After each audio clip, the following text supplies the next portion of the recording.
Welcome to This Explainer. Today, we're putting you right at the head of the boardroom table. We're mapping out the pharmaceutical industry's ultimate survival guide, the AI maturity curve. Look, if you're tracking the future of pharma, you know the AI conversation has completely shifted. We are way past the hype cycle now. So today, we're going to look exactly at how leading firms are structuring their ascent up this curve. Let's dive right in with a quote that honestly serves as the ultimate executive wake-up call. We started with AI to cut costs and errors. Now it's about reshaping how we compete. This shift, it is absolutely fundamental. It pulls our focus away from that old cliche of AI just being a simple cost cutter, a digital pair of scissors, and points to its true identity. It's a paradigm-shifting competitive advantage. It's literally the difference between just running a leaner operation and running a completely different race. Here's how we're going to break it down today. First, we'll cover the new boardroom priority. Then explore stage 1, which is operational efficiency.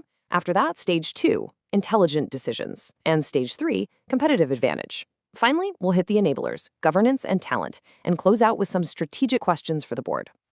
All right, let's jump into section 1, the new boardroom priority. It's all about moving beyond those experimental pilots. So the central question for the C-suite has fundamentally changed.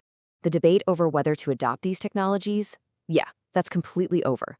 The question is no longer, should we use AI? It's, where can AI create a structural advantage? And why is that? Well, because generative AI is officially a mainstream operating model now. It's even being validated by regulators like the FDA, who are actively formalizing their views on AI and drug development. So the pressure is well and truly on. You have to find exactly where it creates an undeniable structural edge for your specific portfolio and market position.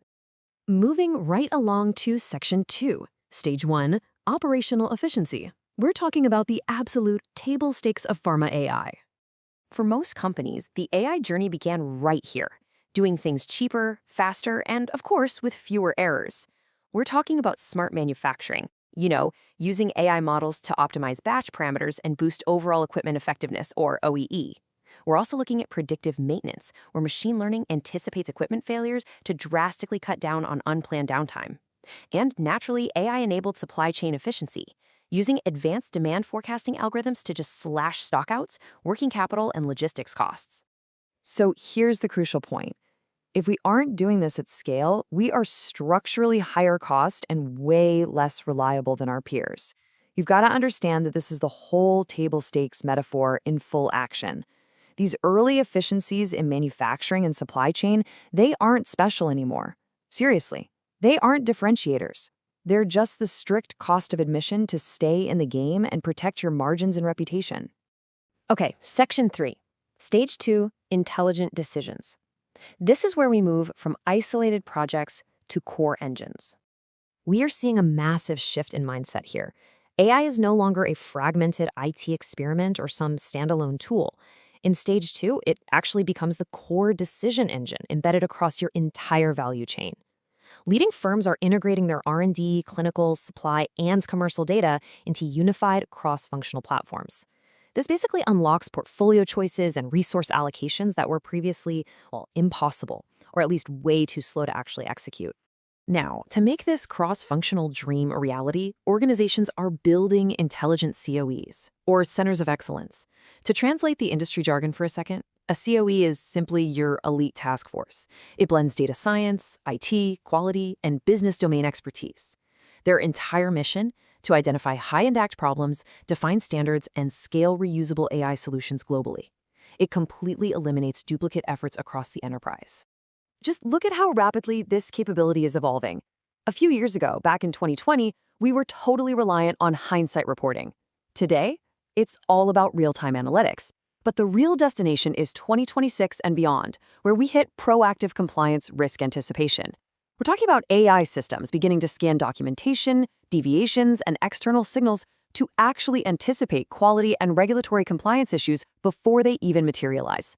I mean, that is a massive leap in risk management. Which brings us to section 4, stage 3, competitive advantage. This is the frontier of innovation. At this stage, AI isn't just saving money or connecting data anymore. It's empowering you to compete in a completely different way. By leveraging advanced and generative AI, companies are accelerating target identification and powering de novo molecule design, literally inventing novel therapeutics from scratch. And they're enhancing adoptive clinical trials with way smarter patient selection. By doing all this, you radically shrink R&D's cycle times. Plus, you significantly raise your overall probability of success, getting from concept to first-in-human trials so much faster.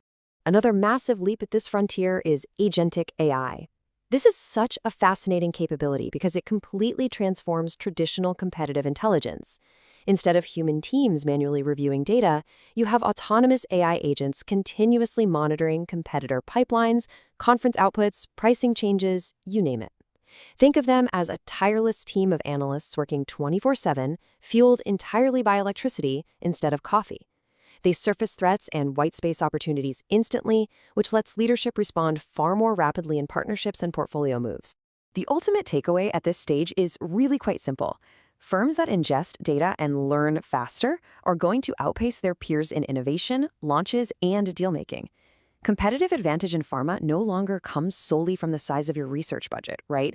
It really comes down to the speed and quality of your organizational learning. All right, moving on to Section 5, the enablers, governance and talent. This is how we turn pilots into true capabilities. So, boards must oversee a few absolutely non-negotiable enablers to sustain this whole capability. First up, unified data platforms. Look, fragmented data is the single biggest barrier in life sciences. You absolutely must invest in harmonized data models. Second, AI-ready talent. This means hiring skilled machine learning engineers, but also upskilling your existing workforce. And third, GXP-aware governance. GXP refers to the strict, good practice quality guidelines in pharma. You need robust governance that satisfies regulators, manages model life cycles, and maintains human-in-the-loop controls, all while still enabling rapid experimentation. And finally, Section 6, strategic questions for the board. How we steer toward advantage. The first hard question boards need to ask management is this: which parts of our R&D and clinical pipeline are being fundamentally reshaped by AI? You have to demand clarity here. You need to know exactly how AI is genuinely affecting your portfolio risk and operational speed. It's just no longer acceptable to point to minor cost savings in the supply chain. The focus really has to be on reshaping the core pipeline. And that brings us to the most critical question. Where will AI give us a structural edge, and what capabilities must we own in-house to get there? I want you to take this provocative thought with you. The companies that act decisively right now to build unified data, elite talent, and proactive governance, they won't just operate more efficiently. They're going to learn and adapt faster than anyone else in the market. So ask yourself, are you building a series of isolated IT projects, or are you turning AI into a durable, unbeatable competitive advantage? Thank you so much for joining me for this explainer, and remember to keep asking those hard questions.